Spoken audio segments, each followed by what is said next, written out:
Great. Well, welcome to the Oregon Agricultural Heritage Commission meeting for September. I'm going to turn it over to our chair, Doug Kramer, to kick us off here. Some welcomes and introductions. Okay. Thank you for everyone for being here. I think everyone that's here has participated in the previous 2-hour RAC meeting, so I don't know that I need to get too carried away with the welcome, but thanks for everybody that is sticking around for this last hour of our full commission meeting so that we can accomplish a few pieces of business that needs to be taken care of. So we'll go ahead and call the meeting to order. Taylor, I will introduce myself, but then I don't have the list of other people that are here, so you'll have to help me on the introductions. I'm Doug Kramer. I'm appointed by ODA to represent agricultural interests on this commission, and I've been honored to be the chairman. Thank you, Doug. I'll pass it to Lois. I'm Lois Loop. I also was initiated by the Ag Committee to handle the water situations and the water pieces of our wonderful program. And I'm now serving my second term and learning all kinds of things that, thank goodness, I wasn't sure of before. So thank you. I'll pass it on. Thank you, Lois. Amanda. Good afternoon. I'm Amanda Lowe. I'm the OAHP appointed tribal representative on the commission. Great. Thanks, Amanda. Ed. Hello, Ed Contreras. I'm on the commission appointed by Oregon Department of Fish and Wildlife. Great. Thanks, Ed. Nancy. Good afternoon. I'm Nancy Duncrock. I'm the Department of Land Conservation and Development member of the commission. Glad you're here, Nancy. Laura. Hi, I'm Laura Masterson. I represent farmer and rancher position. Appointed by the Board of Ag. Happy to be here for some more fun. Yes. All right, then we'll do some OAHP staff. So Ellen, go for it. I'm Ellen Ingmels. I am the OWeb admin support for OAHP and OAHC. Thanks for all you're doing, Ellen. Renee. Good afternoon, Renee Davis, Acquisitions and Special Programs Manager, and OAHP sits within our section. It sure does. And then Robin. Hi, everyone. Robin Meacher, Conservation Easement Specialist for the Oregon Ag Heritage Program. It's Robin. And I guess that leaves me. I'm Taylor Larson, and I'm the coordinator for the Oregon Agricultural Heritage Program here at OAHP. So with that, I'll kick it back to Doug to run us through the meeting. Okay, first thing on the agenda is public comment. So I will need your help, Taylor, but let's do public comment. Okay, so Ellen, do we have anybody in person for public comment? We have Natasha and Nellie still as attendees, both with the ability to unmute themselves. If either of you would like to give public comment.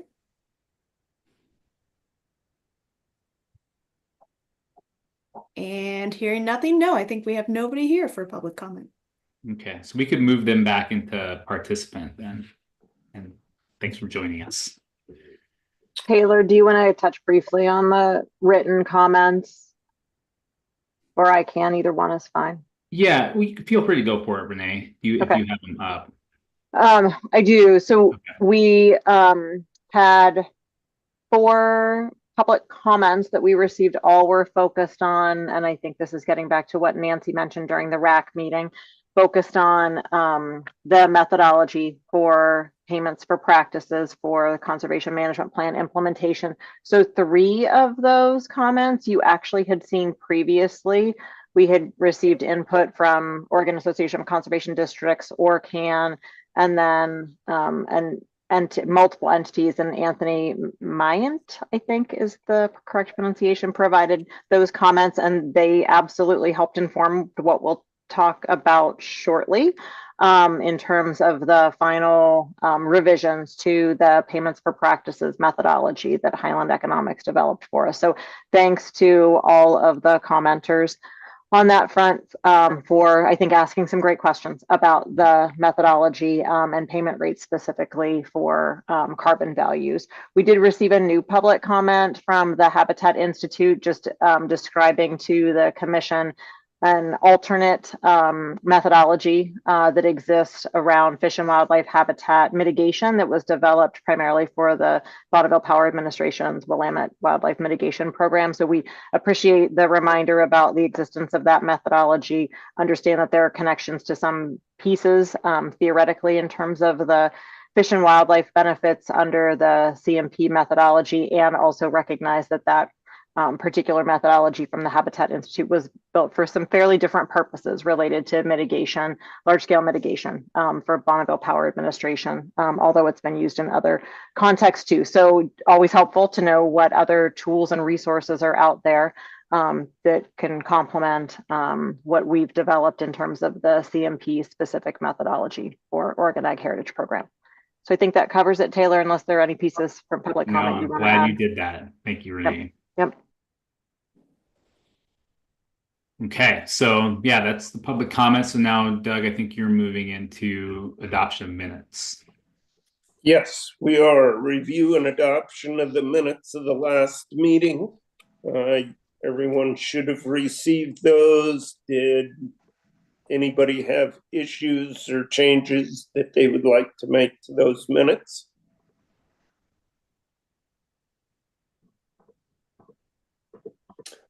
If not, I would entertain a motion for approval.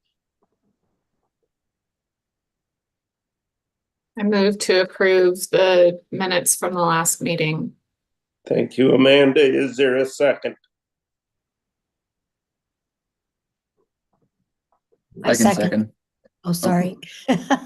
I'll take Nancy's second. Thank you. It's been moved and seconded to approve the minutes from our last meeting. Is there any further discussion? If not, all those approve that vote yes, say aye. Aye. Aye. Aye. Aye.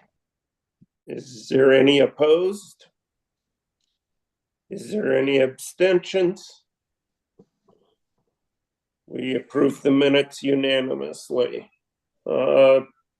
Next item on our agenda is the spending plan rebalance, and I'll let Taylor take that. Great. Thanks, Doug. Yeah, so let's see here. So at the July OAHP board meeting, the board approved adding $261,580 back into the OAHP spending plan. So that goes into the Oregon Agricultural Heritage Fund for this biennium. And so this is the result of one canceled grant project, 223-710-22523 for the amount of $223,056. And then $38,524 that remain unallocated from the previous biennium. So there's now, like I mentioned, $261,580 that are sitting in the Ag Heritage Fund that the commission has not incorporated into their spending plan as far as which grant program the commission would like to put those funds towards. So they're available immediately, and staff are recommending that the commission add those to the Conservation Covenant and Easement Grant line item in the OAHP spending plan, so that they're available for this this ongoing solicitation that the commission will be making funding recommendations for in November. So just a little context on that too. So that would take the amount of available funds for this current cycle from 4.541 million to just over 4.8 million. And we have, gosh, Robin and Renee might have to jump in here because I don't have this in the report, but something like 9 point something million in ask. Do you have that number, Renee? I think we're just under 9. I think it's 8.9 million Okay. approximately. Robin, is that right? Yeah, that's my recollection. I don't think we're quite at 9. Okay. Either way, it's going to be a competitive cycle, and so staff recommend that these newly available funds be added into the spending plan line item for the ongoing CE solicitation. So Doug, you can facilitate any discussion or questions on that front. So at least the way I like to do it, I like to get the motion on the table first. And is any commissioner ready to at least jump out there and make a motion for us to discuss?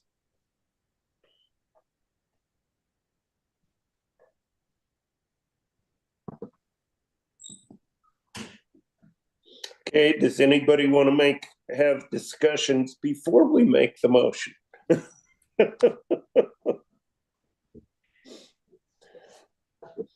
I think I agree with staff. We need to move that money to the conservation easement plan, but if anybody's uncomfortable with that, please speak up.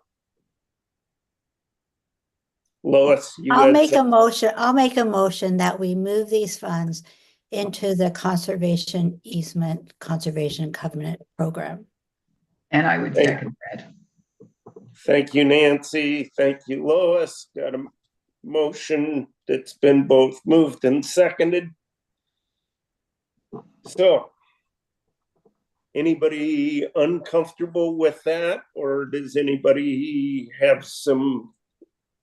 want to second the recommendation that we did that?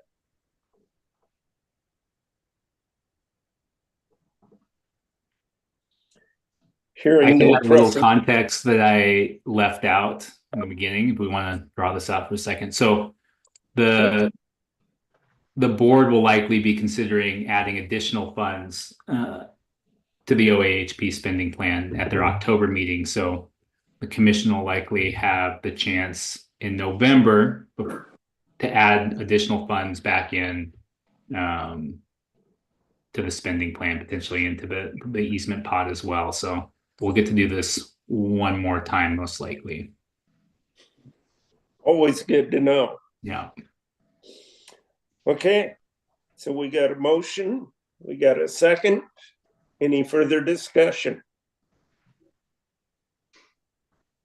Hearing none, we'll proceed to vote.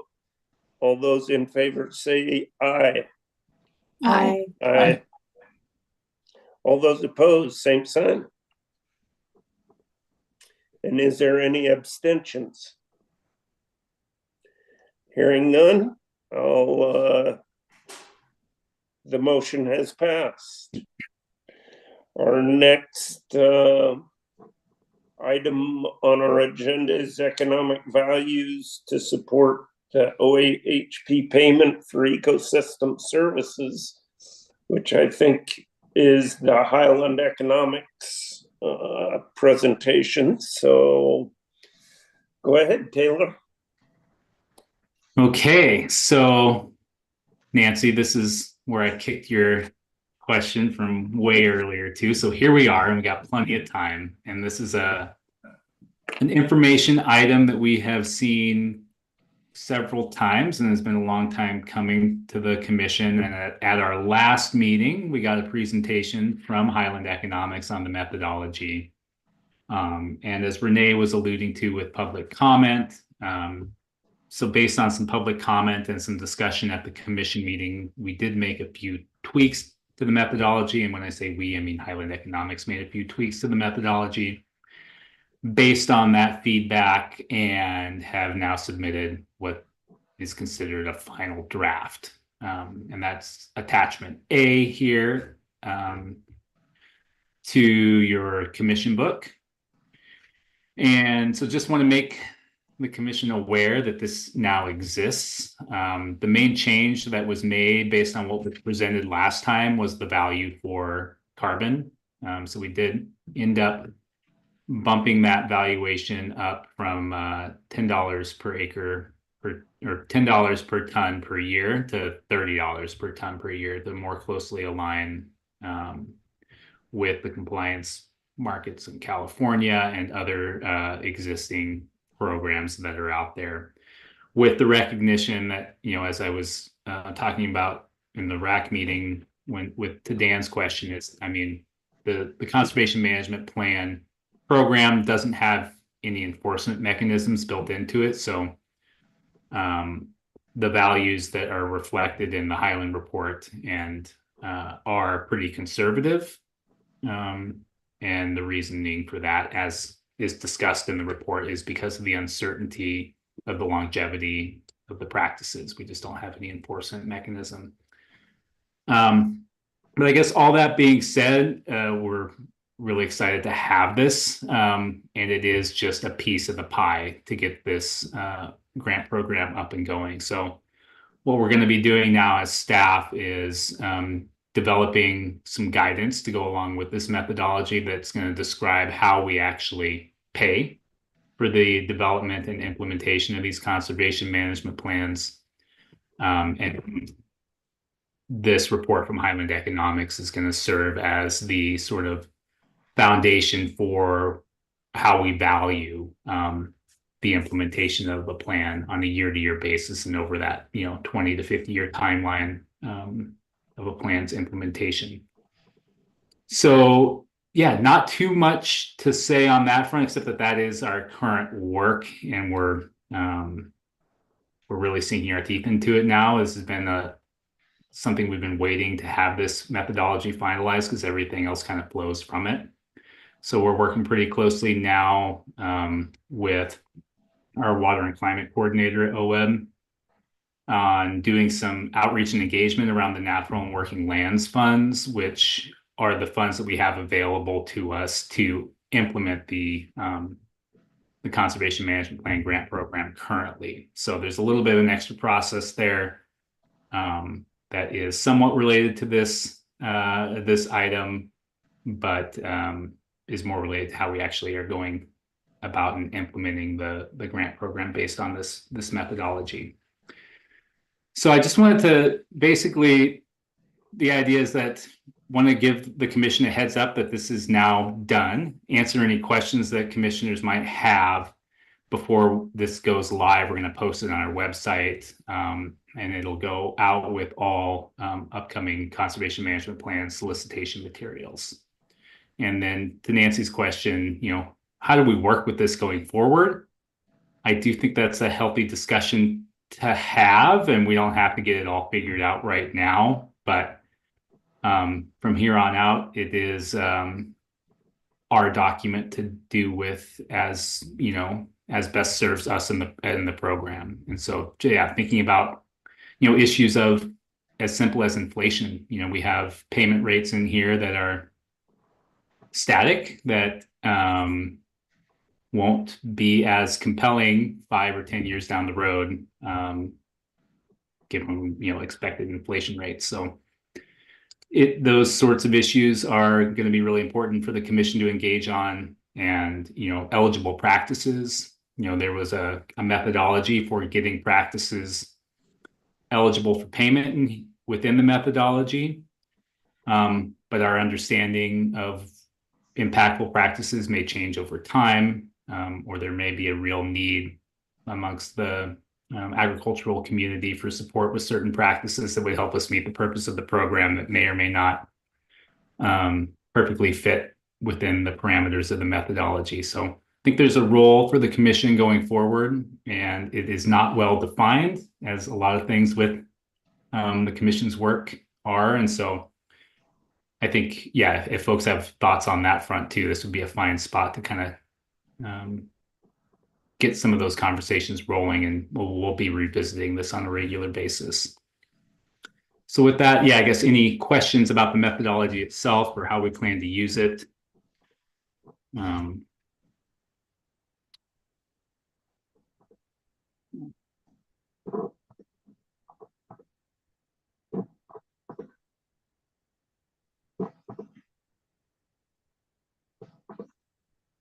Doug?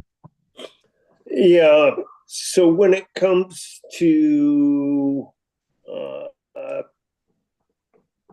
keeping up with the inflation rate, would it be as simple as, I know I got some farm leases that use the inflation index, consumer price index. Could we write something like that into this document to keep those current, or would you guys prefer that we review these rules or rates every year and adjust them based on whatever? Yeah, well, I think using some kind of inflation metric makes sense. I think at least my intuition is that we're better off as a commission formally doing that as opposed to setting in a regular price increase every year that's based on an external factor, just because I think it'll help us keep better tabs on the available funds based on the expected rate per practice, and it won't be this ever-changing amount, so that maybe it's not even every year, maybe it's once every 2 or 3 years or something like that, just so that we have time to work with the numbers before they're changing. I know Renee, you and I had talked a little bit about the nuts and bolts of doing this, and I'm forgetting some of the details of all of your good ideas, so maybe you could share those with the commission here. You're being generous, Taylor. I think that we are absolutely going back to what Amanda flagged during the RAC conversation. We are moving into an adaptive management space. It is time to deploy this methodology, and we know there's a lot of interest. Megan Kemple at ORCAN's been great in continuing to nudge us to launch the program as soon as possible with the Natural and Working Lands funding.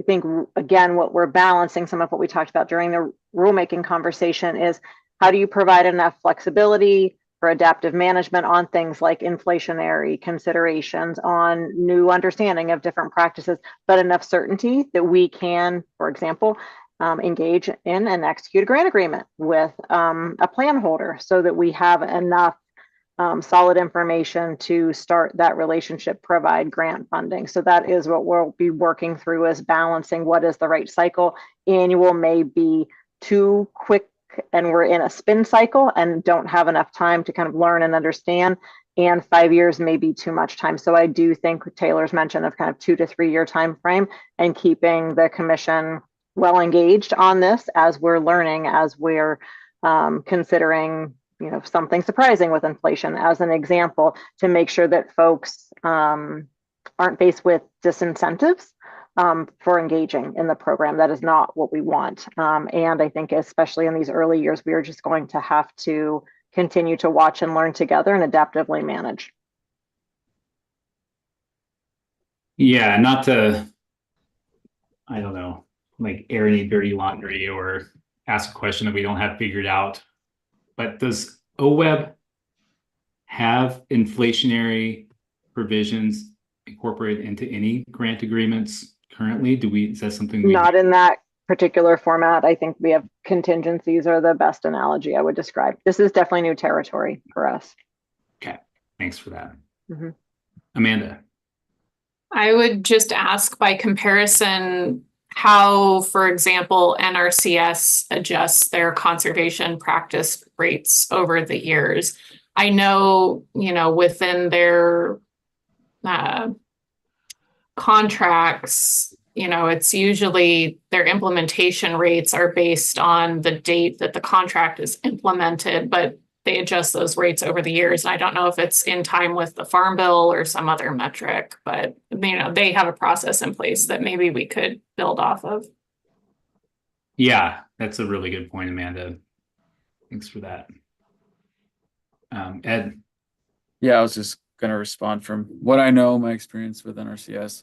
There are regional payment rates, so there's a differentiation there. And they are reviewed by those, the group of states that makes up those regions. And I'm not exactly sure how often that happens. And then, yeah, just to add a little more background, once an agreement is written, it's locked in. So yeah, you may see inflation within the life of that agreement, but it's very rare that that agreement's going to be updated based on the price of things changing. You're kind of locked in once you sign that contract. Yeah, and a lot of those contracts are quite a bit shorter than 50 years long. So yeah, however, we have to wrestle with that a little bit.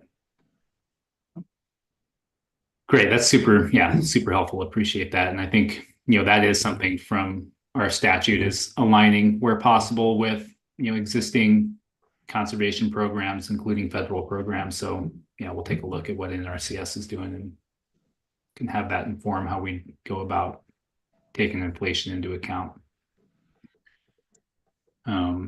So outside of payment rates, I mean, there's just like eligible practices too. So I think there will be a role for the commission going forward on looking at the practice list on some sort of regular basis and just asking ourselves, given whatever criteria we're using, does this practice list meet the needs of the program?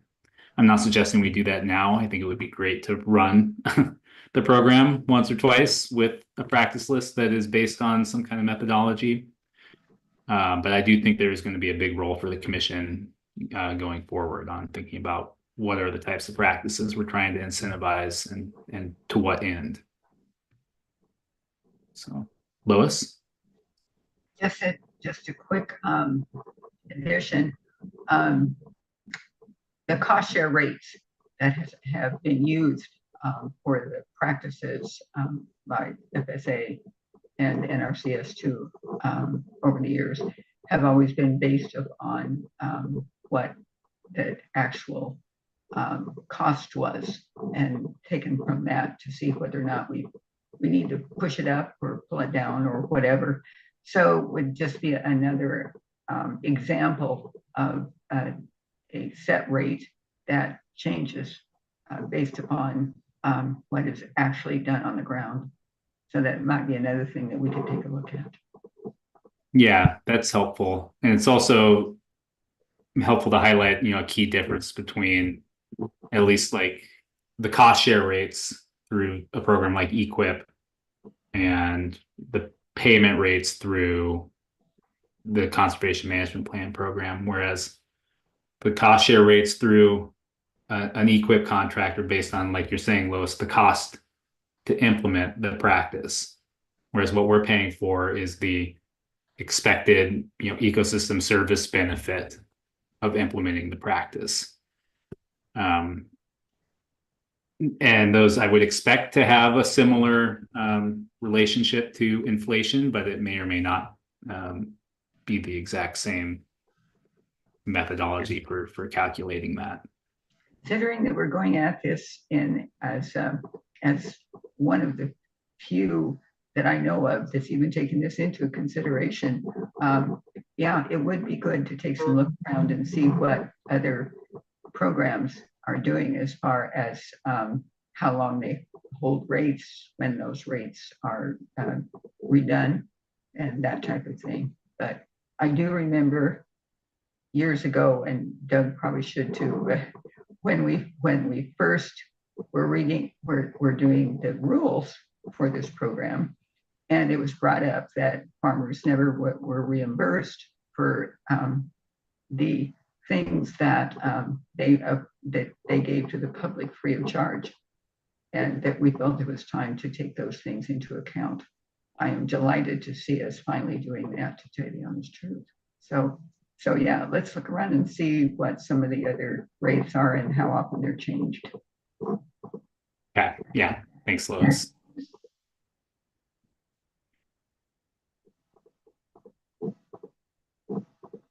Any other questions about the methodology or next steps or thoughts for how to best use it as a program. And I don't have to keep you all here until 5.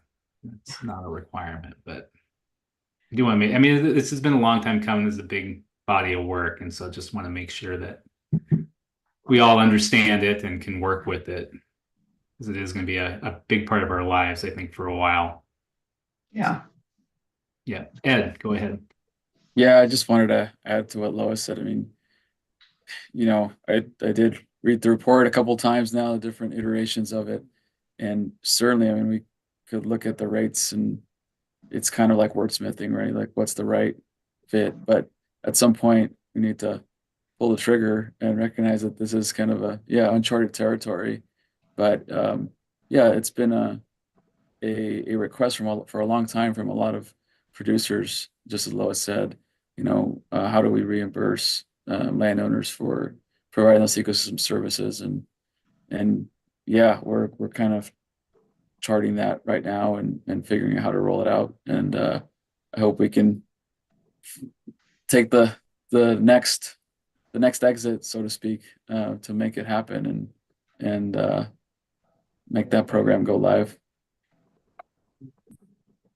Yeah, and I'm sure we'll learn a lot doing that. So we're aiming at a July, some kind of early January opening for the solicitation. So it's coming right around the corner.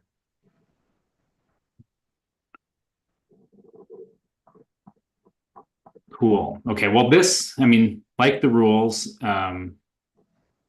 if as you're, reflecting on it or having deep thoughts on a long walk or something about the methodology, please, don't hesitate to share those thoughts with us as staff. I think it's really helpful as we're putting together the guidance material, the application, and just, all the whole package that's going to make this easy for folks to implement and, effective at achieving what we're trying to achieve. Just like send those thoughts along, and we really value that, and we'll incorporate that into all the program documents as we put them together over the coming months. And we'll keep you all informed about, kind of the rollout of this. We'll may or may not touch on it in October, but we'll likely talk about it in November, and then you'll get an update as soon as we're getting ready to pull the trigger on a solicitation in January. So lots of moving parts with the conservation management plans, and it's just an exciting time. Been a long time coming. So thanks for all the hard work on getting this, at least this part, over the finish line. Okay, well, Doug, any closing thoughts? Or I don't have a lot of closing thoughts. It's been a long meeting. I think we've accomplished quite a bit. You're gonna send us something to schedule that October RAC meeting. Yes. We already have our commission and RAC meeting scheduled for November 7th in Redmond, and everybody's going to get more information on that, or certainly be asked more questions on that one. Yeah, we're working on the logistics now. So Ellen, like I said, keep an eye out for communication from Ellen, who's going to make it all go smooth. Right. So our last order of business is other business, if anybody's got something to bring up. And if not, I'll entertain a motion to adjourn. Nobody wants to go home. I love it. I move that we adjourn the meeting. Thank you, Amanda. I second that. Thanks, Lois. Okay. All those in favor say aye. Aye. Aye. All those opposed, same sign. Meeting is adjourned. Thanks you, everybody, and we'll